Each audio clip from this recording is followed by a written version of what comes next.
টাকা পয়সায় রিজিক নয়। আপনাকে দেখলে মানুষ সালাম দেয়, এটাও আপনার জন্য রিজিক। আপনার যে অক্সিজেন নিতে পারছেন, এটাও আপনার রিজিক। আপনি যে কথা বলতে পারছেন, এটাও আপনার রিজিক।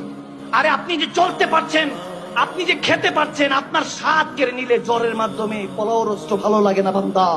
আরে আপনার যখন শরীরের মধ্যে শক্তি থাকে না, সুস্থতা কেড়ে নিলে বান্দা আপনি অসুস্থ হয়ে যান, ডাক্তারের পিছনে দৌড়াদৌড়ি করতে থাকেন।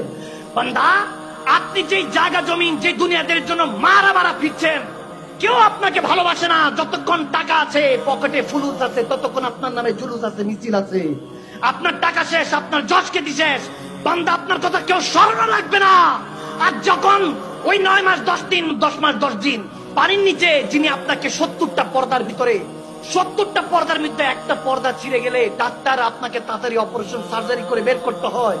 আরে ওই পেটের মধ্যে যিনি আপনাকে হায়াতে রেখেছেন, সে রাব্বে কারীম বলতেছে, বান্দা আমি তোর জন্য তখনও ছিলাম, আমার নবী তখনও তোর জন্য ছিল।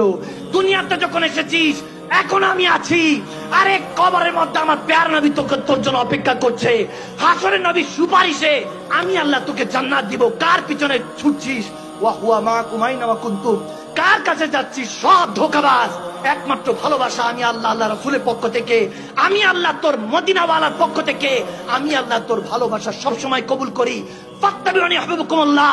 সেই নবীকে যদি ভালোবাসতে পারিস, আমি আল্লাহ বলতেছি, ওই নবীর হতে পারলে আমি আল্লাহ তোকে বান্দা থেকে বন্ধু বানিয়ে নিব। সুবহান।